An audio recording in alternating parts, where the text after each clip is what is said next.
నమస్తే. తమిళనాడులో TVK party విజయం సాధించబోతా ఉంది. టీవీకే పార్టీ ప్రభంజనం కనబడతా ఉన్నది.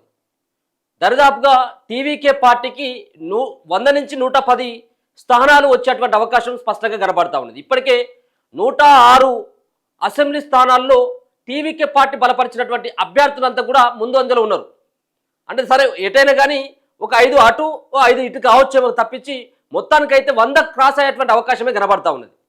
సో ఉన్నటువంటి 234 అసెంబ్లీ సీట్లలో దరిదాపుగా 100 సీట్లు వస్తాయి. ఇక ఆల్మోస్ట్ ఇంకొక పార్టీతో లేకపోతే ఇండిపెండెంట్లతో ప్రభుత్వాన్ని ఏర్పాటు చేయొచ్చు.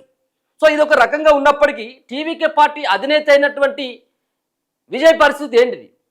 టీవీకే పార్టీ అధ్యక్షుడు అయినటువంటి స్థాపించినటువంటి చీఫ్ అయినటువంటి విజయ్ పరిస్థితి ఏ విధంగా ఉండబోతా ఉంది? సొంత నియోజకవర్గంలో ఇప్పటికే ఆయన 2 చోట్ల పోటీ చేయడం జరిగింది. ఒక చోట కాదు 2 చోట్ల పోటీ చేసిండు. సో ఈ 2 చోట్ల ఒకటేమో పెరంబూరులో పోటీ చేసిండు, ఇంకొకటేమో తిరుచి ఈస్ట్.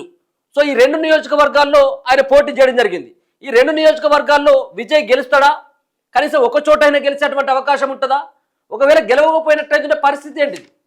గెలవకపోతే ముఖ్యమంత్రి కాడా అంటే 100% అవుతాడు. గతంలో కూడా మమతా బెనర్జీ సైతం కూడా పశ్చిమ బెంగాల్లో ఓడిపోయింది. ఓడిపోయిన తర్వాత మళ్ళీ దాని తర్వాత 6 నెలల లోపట్ల ప్రజాప్రతినిధిగా ఎన్నుకోవాలి. కాబట్టి అక్కడ వేరే ఉప ఎన్నిక వచ్చింది. ఆ ఉప ఎన్నికల్లో ఈమె గెలవడం జరిగింది, ఆమె ముఖ్యమంత్రి అయింది. సేమ్ సిచ్యువేషన్ ఇక్కడ మళ్ళీ తమిళనాడులో ఏమైనా జరగబోతా ఉన్నదా? తమిళనాడులో 2 చోట్ల పోటీ చేసినటువంటి విజయ్ గెలుస్తాడా లేదా? గెలవకపోతే పరిస్థితి ఏంటి? దాని తర్వాత విషయం. కానీ గెలిచేటువంటి అవకాశం ఎంతవరకు ఉన్నది? సో ఆయన పోటీ చేసినటువంటి 2 నియోజకవర్గాల గురించి మాట్లాడేటువంటి ప్రయత్నం చేద్దాం. ఈ 2 నియోజకవర్గాల్లో ఎక్కడైనా గెలిచేటువంటి అవకాశం ఉంటుందా? 2 చోట్ల ఏమైనా గెలిచేటువంటి అవకాశం ఉంటుందో చూద్దాం. మొత్తానికి ఇప్పటి వరకు ఆయన పోటీ చేసినటువంటి పెరంబూర్ నియోజకవర్గానికి సంబంధించినటువంటి విషయానికి వస్తే ఆయన పెరంబూరులో పోటీ చేయడం జరిగింది. దాని తర్వాత తిరుచి ఈస్ట్లో పోటీ చేయడం జరిగింది. ఒకసారి కనుక చూసినట్లయితే ఇప్పటి వరకు 10 రౌండ్ల ఫలితాలు రావడం జరిగింది. మొత్తం 22 రౌండ్లు ఫలితాలు రావాలి. ఇప్పటికే సమీప అభ్యర్థి అయినటువంటి అంటే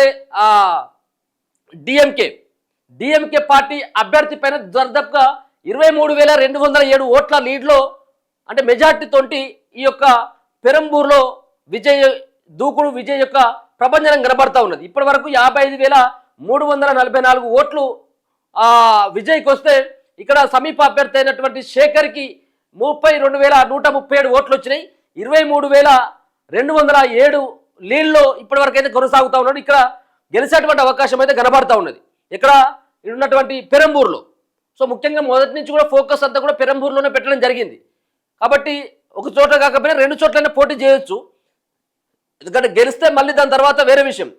ఒకవేళ ఓడిపోయినట్టయితే ఇబ్బంది అవుతుంది అన్నటువంటి ఉద్దేశంతో ముందు జాగ్రత్తగా 2 నియోజకవర్గాల్లో పోటీ చేస్తూ ఉంటారు. ఇది కొత్త ఏం కాదు, తమిళనాడులో కొత్త ఏం కాదు, పశ్చిమ బెంగాల్లో కొత్త ఏం కాదు, దేశంలో ఏం కొత్త ఏం కాదు. కాబట్టి ఆయన కూడా 2 నియోజకవర్గాల్లో పోటీ చేసిండ్రు. పెరంబూరులో ప్రత్యేకమైనటువంటి ఫోకస్ కనపరచడం జరిగింది. ఇక్కడ ఎన్నికల ప్రచారం కూడా అంత పెద్ద మొత్తంలోనే ఆయన చేయడం జరిగింది. కాబట్టి ఇప్పుడు మరి ఇప్పటికిప్పుడు అందుకుంటాడా?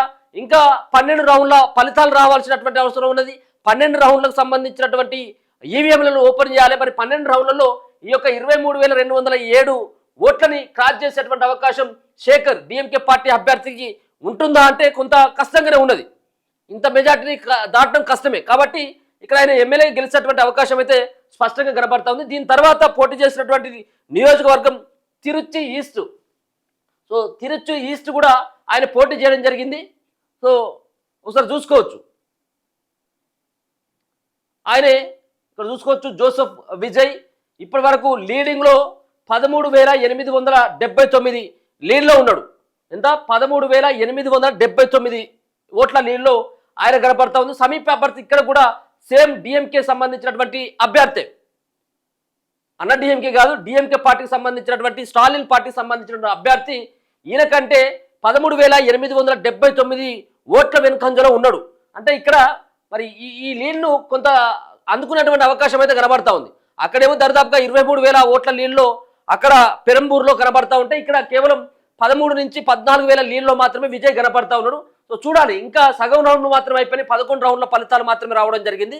ఇంకా 11 రౌండ్ల ఫలితాలు రావాలి కాబట్టి ఏ క్షణంనైనా కానీ మారేటువంటి అవకాశం ఉంటుంది. అంటే కొన్ని సంబంధించినటువంటి ప్రాంతాల్లో ఒక పార్టీకి కొంత ఎక్కువ రావచ్చు, ఇంకొక ప్రాంతంలో ఉన్నటువంటి అక్కడ ఉన్నటువంటి సిచ్యువేషన్, అక్కడ ఉన్నటువంటి కల్చర్, అక్కడ ఉన్నటువంటి మనుషులను బట్టి ఈ యొక్క ఫలితాలు కూడా మారేటువంటి అవకాశం కనపడుతుంది. కాబట్టి మరి ఇట్లే ట్రెండ్ ఇట్లనే కొనసాగుతుందా, లేకపోతే ఇక్కడ డిఎంకే పార్టీకి సంబంధించినటువంటి అభ్యర్థి మరి ఈ విజయ్ని దాటేటువంటి అవకాశం ఉంటుందా లేదనేది కూడా మనం చూడాలి. సో 2 చోట్ల ఇప్పటికైతే పోటీ చేసినటువంటి 2 చోట్ల సైతం కూడా విజయ్ ముందస్తులు అయితే ఉన్నాడు. సో ఎట్లాంటి ఇబ్బంది అయితే లేదు. కానీ ఓడిపోయినట్టు అయితే ఉంటే పరిస్థితి ఏంటిది అన్నటువంటి దానిపైన మనం ఆలోచించాల్సిన అవసరం కూడా లేదు. కాబట్టి పెరంబూరులో స్పష్టమైనటువంటి మెజార్టీ ఉంది. ఒకవేళ 2 చోట్ల ఓడిపోయినా ఆయనకు పెద్దగా ఇబ్బంది అయితే ఏం లేదు. మళ్ళీ అవసరమైనట్టు మళ్ళీ యాజ్ ఇట్ ఈస్గా మళ్ళీ ఎక్కడైనా ఉప ఎన్నిక తీసుకొచ్చుకొని మళ్ళీ పోటీ చేసేటువంటి అవకాశం కనపడతా ఉంటుంది. కాబట్టి మొత్తానికి విజయ్ యొక్క దూకుడు, పార్టీ దూకుడు కనబడ్డది. అలాగే ఆయన యొక్క వ్యక్తిగతంగా ఉన్నటువంటి 2 చోట్ల పోటీ చేసినటువంటి నియోజకవర్గాల్లో ఒక చోటనేమో 13,000 ఓట్ల లీడ్లో 11 రౌండ్లు పూర్తి అయ్యేసరికి 13,000 ఓట్ల లీడింగ్ తోటి ఒక చోట కొనసాగుతూ ఉంటే, ఇంకొక చోట్ల 10 రౌండ్ల ఫలితాలు వచ్చేసరికి దాదాపుగా 23,000 ఓట్ల లీడ్లో సమీప అభ్యర్థి డిఎంకే పార్టీ అభ్యర్థి పైన సుమారుగా 23,000 ఓట్ల లీడింగ్తోనైతే కొనసాగుతున్న ఆ 2 నియోజకవర్గాల్లో ఆయన ఎమ్మెల్యేగా ఉండబోతా ఉన్నాడు. దాని తర్వాత మరి ఏ నియోజకవర్గాన్ని ఆయన వదులుకుంటాడు ఏంటనేది దాని తర్వాత విషయం. కానీ మొత్తానికైతే టీఎంకే పార్టీ హవా మాత్రం కనబడతా ఉన్నది స్పష్టంగా. 100 అంటే సెంచరీ కొట్టి ఆల్రెడీ సెంచరీకి పైనే స్థానాలని దక్కించుకున్నటువంటి అవకాశం అయితే టీఎంకే పార్టీకి అయితే కనబడతా ఉన్నది. సో మొత్తానికి ముఖ్యమంత్రిగా ప్రమాణ స్వీకారానికి ఆల్మోస్ట్ రంగం సిద్ధం చేసుకున్నట్టుగానే తెలుస్తూ ఉన్నది. ఎక్కడ కింగ్ మేకర్ కాదు, ఆల్రెడీ కింగ్ గారే విజయ్ మారిందని మనం అర్థం చేసుకోవచ్చు. ఇప్పటికే వివిధ పార్టీల నుంచి డిఎంకే కావచ్చు, అన్నా డిఎంకే పార్టీల నుంచి ఆ పార్టీలోకి వెళ్ళేందుకు చాలా మంది క్యూ కడుతున్నట్టుగా తెలుస్తుంది. ఒక రకమైనటువంటి కోలాహలం విజయ్ ఇంటి దగ్గర, పోలీసు భద్రత కావచ్చు, విజయ్ ఇంటి దగ్గర మాజీ ప్రజాప్రతినిధులు కావచ్చు, కొంతమంది అనునాయులు సైతం కూడా, అంటే వేరే పార్టీలు డిఎంకే పార్టీలో, అన్నా డిఎంకే పార్టీలో గెలిచినటువంటి వాళ్ళు సంప్రదింపులతో ఆ పార్టీలోకి వెళ్లేందుకు ముందుగానే ముహూర్తం ఖరారు చేసుకుంటున్నట్టుగా స్పష్టంగా కనబడతా ఉంది. ఆయనే కాసేపటి క్రితమే విజయ్ బయటికి రావడం జరిగింది. అభిమానులు పెద్ద సంఖ్యలో వాళ్ళ ఇంటికి చేరడంతో అక్కడ బయటకు ఒకసారి వచ్చి అభివాదం చేసి లోపలికైతే వెళ్ళిపోవడం జరిగింది. 6:30-7 గంటల ప్రాంతంలో మరోసారి విజయ్ బయటకు వచ్చి మాట్లాడేటువంటి అవకాశం కనబడతా ఉంది. ఇది కూడా మొత్తం ఓవరాల్ గా రిజల్ట్స్ వచ్చేసరికి దాదాపుగా 5:30 నుంచి 6 అయ్యేటువంటి అవకాశం అయితే కనబడుతుంది. ఇప్పటికే కొన్ని ప్రాంతాల్లో అంటే మొత్తం 22 రౌండ్ల ఆ ఫలితాలు కొన్నిట్లో సగం వస్తే కొన్నిట్లలో అంతకు మించి కూడా రావడం జరిగింది. కాబట్టి ఓవరాల్ గా చూసుకున్నట్లయితే 5-5:30 వరకు పూర్తి ఫలితాలు వెల్లడించేటువంటి అవకాశం ఉంటుంది. ఏ పార్టీకి ఎన్ని మెజార్టీ వచ్చింది, ఎంత ఆ పార్టీలో ఉన్నటువంటి పోటీ చేసినటువంటి అభ్యర్థికి ఎంత మెజార్టీ వచ్చింది అనేది సాయంత్రం 5:30 వరకు పూర్తి వివరాలు తెలిసేటువంటి అవకాశం అయితే కనబడతా ఉంది. చూస్తూనే ఉండండి మన తొలి వెలుగు.